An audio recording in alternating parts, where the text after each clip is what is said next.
ये human health and disease के हैं। डिजीज कॉजिंग कॉल पैथोजन कहलाता है। टाइफाइड सैल्मोनेला टाइफाइड की वजह से होता है। निमोनिया स्ट्रेप्टोकोकस निमोनिया की वजह से होता है। किस पर अटैक करता है? लंग्स की एल्वेलाई पे करता है। कॉमन कोल्ड राइनो वायरस की वजह से होता है। मलेरिया प्लाज्मोडियम में फीमेल एनीफिलस की वजह से होता है, जो लीवर सेल्स को अफेक्ट करता है, और फिर आरबीसी को। उसके बाद हाँ, ये एंटमीबा हिस्टोरिका एमबीएसिस इसकी वजह से होता है। हाँ, ये याद रखना कि ये पैरासाइट है, प्रोटोजोआ पैरासाइट्स।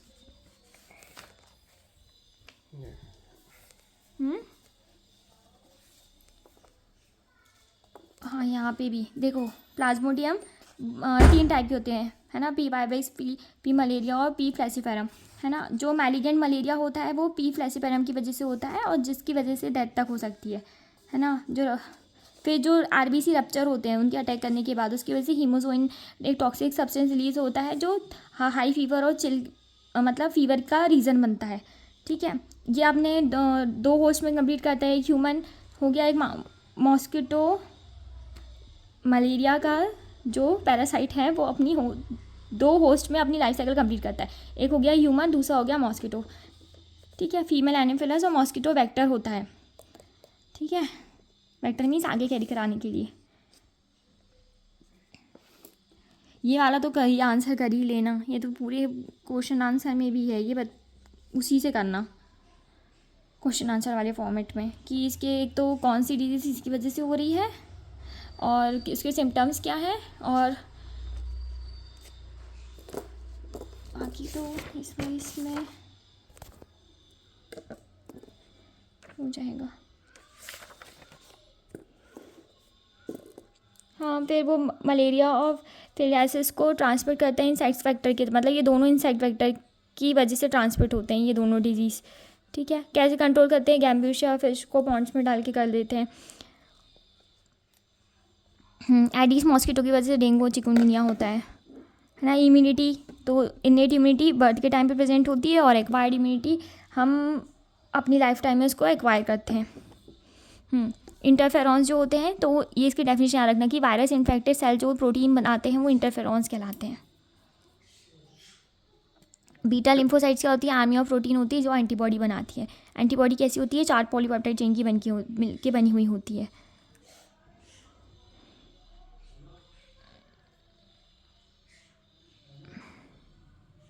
अलग अलग टाइप्स की एंटीबॉडी हमारी बॉडी में बनती है, जैसे IgA, IgM, IgE, IgG, ये 4 के नाम बस याद रख लेना। ठीक है, ये हमारी एंटीबॉडी हमारे ब्लड में होती है, तो जो रिस्पॉन्स होता है उसको ह्यूमरल इम्यून रिस्पॉन्स कहते हैं। एक और होता है CMI, जो सेल मीडिएटेड इम्यूनिटी होती है। ठीक है, इसको कौन कंट्रोल करता है? CMI को तो T लिम्फोसाइट्स करते हैं, है ना। और कहाँ पे होती है ये? हार्ट, आई, लीवर, किडनी, जहाँ पे ज़्यादा से ज़्यादा सेल मल्टीप्लाई हो सकते हैं। ठीक है, हाँ, ये वाला बहुत बार आता है ना, कोलेस्ट्रम, जो मदर का जो येलोइश फ्लूइड होता है, जो बेबी के जस्ट बर्थ के बाद आता है ना, इनिशियल डेज ऑफ लैक्टेशन में, उसमें बहुत ज़्यादा IgA होती है, जो इन्फेंट को प्रोटेक्ट करती है। और प्रेगनेंसी में प्लेसेंटा भी अपनी मदर से एंटीबॉडी लेता है, वो पैसिव इम्यूनिटी का एग्जाम्पल है। एंटीजेनिक प्रोटीन और पैथोजन को बनाना और वैक्सीन को हम इंट्रोड्यूस कराते हैं बॉडी में, जिसको हम इम्यूनाइजेशन कहते हैं। इतना तो नहीं पूछे। हाँ, ये वाला हेपेटाइटिस B की जो वैक्सीन है वो हम ईस्ट से बनाते हैं। इम्यून सिस्टम का तुरंत में रिस्पॉन्स करना, है ना, कुछ एंटीजेंस की तरह एलर्जी कहलाता है। हाँ, इसका ये पूछता है कि anti histamine, adrenaline, steroids allergy को कंट्रोल करने में मदद करते हैं। हाँ, ऑटो इम्यून डिजीज़ तो मतलब जो शरीर खुद से ही इम्यूनिटी को कमज़ोर करके डिजीज़ बनाता है, तो ये आर्थराइटिस, रूमेटॉइड आर्थराइटिस, ये इसका ऑटो इम्यून का एग्जाम्पल है ना। लिम्फॉइड ऑर्गन में प्राइमरी लिम्फॉइड ऑर्गन कौन होते हैं? Bone marrow and thymus. उसके बाद सेकेंडरी लिम्फॉइड ऑर्गन्स क्या होते हैं? नहीं, secondary lymphoid organ provide the site for interaction with the antigen. हाँ, ये वाला याद रखना कि ये लिम्फोसाइट्स के इंटरेक्शन के लिए, एंटीजन और लिम्फोसाइट का इंटरेक्शन जो होता है वो सेकेंड लिम्फोसाइट ऑर्गन में होता है। ये सेकेंडरी लिम्फोइड ऑर्गन्स के एग्जांपल जैसे spleen, lymph nodes, tonsils, pair patches और स्मॉल इंटेस्टाइन। ठीक है, bone marrow main lymphoid organ होता है। ठीक है, थाइमस हमारे हार्ट के पास होता है, ये याद रखना। सबसे इंपॉर्टेंट कौन है? Bone marrow. बोन मैरो और थाइमस जो होते हैं वो टी लिम्फोसाइट्स के थ्रू एंटीबॉडीज़ बना के देते हैं, है ना, मतलब टी लिम्फोसाइट्स को मैच्योर करके देते हैं। ये भी आ सकता है ना, ये MALT का full form mucosa associated lymphoid tissue. कहाँ पे प्रेजेंट है ये? रेस्पिरेटरी, डाइजेस्टिव और यूरोजेनिटल ट्रैक की लाइनिंग में प्रेजेंट है। एड्स क्या होती है? Acquired immunodeficiency syndrome. किसकी वजह से होता है? HIV की वजह से। तो ह्यूमन इम्यूनोडेफिशिएंसी वायरस, ठीक है, और वो वायरस कौन सा वायरस है? रेट्रो वायरस है। ये वाला बस याद रखना कि बोन मैरो सबसे इम्पॉर्टेंट है। और यहाँ पे एक और लाइन थी ना, हाँ, बोन मैरो और थाइमस टी लिम्फोसाइट पे वर्क करते हैं। MLT का फुल फॉर्म क्या होता है? एड्स का, HIV का। और स्पेलिंग सही लिखना, ये इम्यूनो की स्पेलिंग बहुत से बच्चे गलत लिखते हैं।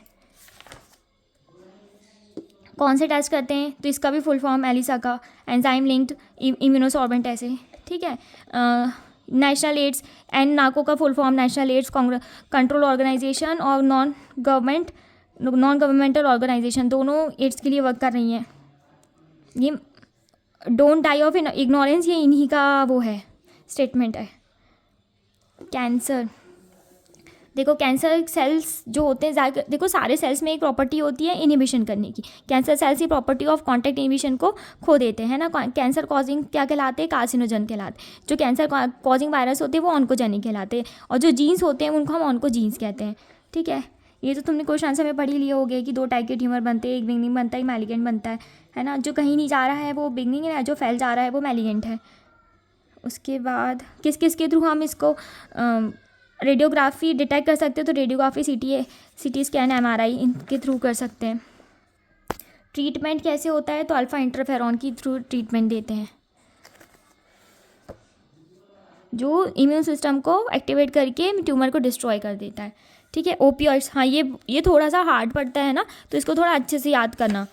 और एक ये डिजीज़ वाला, एक तो जो डिजीज़ है ना, तो वो कौन से पैरासाइट से हो रही है कि बैक्टीरिया से हो रही है, ये याद करना। और उनकी स्पेलिंग, वैसे तो वो ऑब्जेक्टिव वगैरह में आ जाता है, पर अगर क्वेश्चन में आया तो फिर स्पेलिंग गलत हो जाएगी तो कोई नंबर ही नहीं मिलेंगे।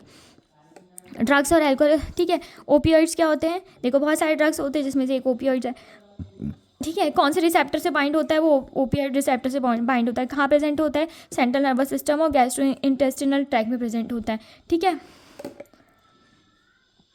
उसके बाद हीरोइन को दूसरा नाम क्या है? डायएसिटिल मॉर्फिन, इसको हम स्मैक भी कहते हैं। कहाँ से मिलता है? तो ओपियम पॉपी से मिलता है, पेपाइबर सोम्निफेरम से मिलता है, ठीक है। उसके बाद ये इतने का इतना यहाँ पूरा लिख दिया है, ठीक है। कैनिबिनॉइड्स, हाँ, कौन पे अफेक्ट करते हैं? सॉरी, CNS और गैस्ट्रो इंटेस्टिनल ट्रैक्ट पे करते हैं, ठीक है। कैनिबिनॉइड्स है ना, ब्रेन पे करता है। कहाँ से मिलता है? कैनबिस सटाइवा से। कोकेन का दूसरा नाम, सॉरी, कोकेन कहाँ से मिलता है? इथ्रोऑक्सीलम कोका, ठीक है। ये हेलुसिनेशन कराता है, ठीक है।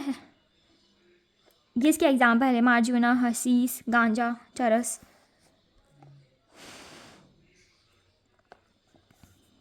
उसके बाद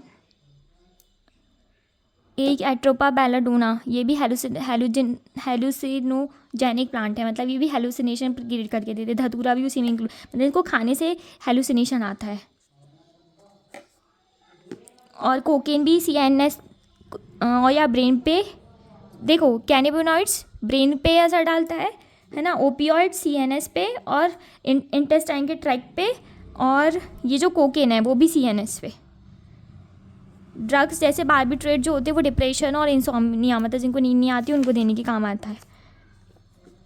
टोबैको में निकोटीन होता है ना, ये एड्रेनलिन और नॉन एड्रेनलिन को इंक्रीज़ करके रिलीज़ करवा के ब्लड प्रेशर को बढ़ा देता है, तो उससे थोड़ा किसी को सुकून मिलता है। एडोलेसेंस जो होती है वो 12 से 18 साल की एज होती है ना। बाकी तो विड्रॉल सिंड्रोम का मीन्स होता है कि अगर आप किसी चीज़ के आदी हो जाते हैं, है ना, तो आप चाह के भी उसको छोड़ नहीं पाते, तो विड्रॉल सिंड्रोम कहलाता है। सिरोसिस जो लीवर में होता है ड्रग्स के यूसेज की वजह से, ये भी कई बार पूछा है कि सिरोसिस मतलब क्या होता है। फिर ये प्रिवेंशन एंड कंट्रोल में कि क्या क्या करना चाहिए, ये ड्रग के अब्यूज़ को कंट्रोल करने के लिए, ये तो बन जाएगा। इसमें से कोई ऐसा ऑब्जेक्टिव लाइक क्वेश्चन है भी नहीं, और अगर फिलअप्स में भी आएगा तो तुम अपना दिमाग लगा लेना।